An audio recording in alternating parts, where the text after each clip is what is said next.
Let's talk about a little bit about how the presidency was a little hobbled under Clinton by special prosecutors. We sort of seemed to go to a place where lawyers and lawfare began to be the primary motive or primary means in which you challenged a president. And that is the Clinton era. We had that long-running, open-ended special prosecutor. Who was the first one anyway?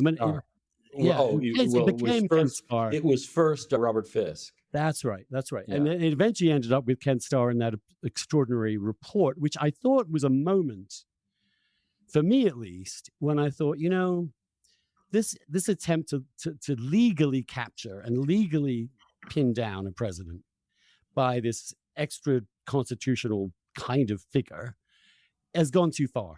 No, we need to that was the consensus, and the special prosecutor law was undone. What do you make of that period? Now we are into a subject that I have spent a great deal of my career in. I wrote a book about the Robert Mueller investigation. I am now writing a book about Watergate, essentially, because I'm writing about Ford's pardon of Nixon, which was kind of the formative experience of my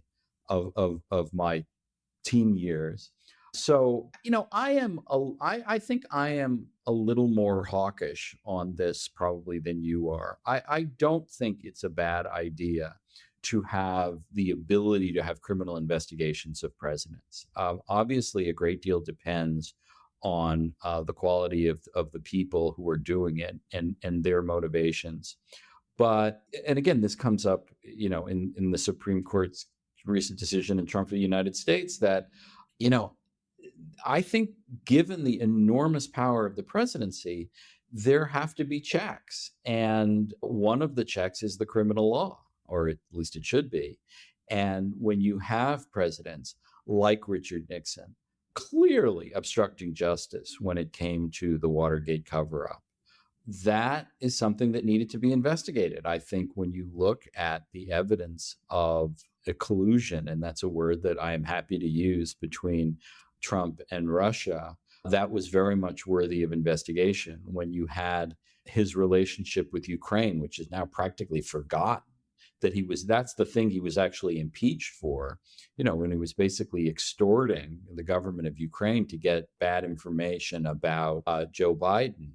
I think there was definitely a place for a criminal investigation of that. And of course, I think that's true of January 6th as well. So, I don't. You thought Ken Starr was fine. No, I certainly didn't think Ken Starr was fine. I think, if he had done and this is where also my own experience comes in as a prosecutor. I was an assistant U.S. attorney in Brooklyn for 3 years. And one of the things you learn as a prosecutor is, when to stop. You look into something and you say, there's just not a case here. Maybe there was, bad judgment, bad behavior, but, it's a big deal to charge someone with a crime. And I didn't think it was unreasonable to appoint an independent counsel when it came to Whitewater. But to go on for years and years the way Starr did, and then to essentially insert himself into the Lewinsky story the way he did, I thought that was wrong. But the idea of a criminal investigation of the White House, including the Clinton White House, didn't offend me then and doesn't offend me now. But the way it was conducted I think, was wrong.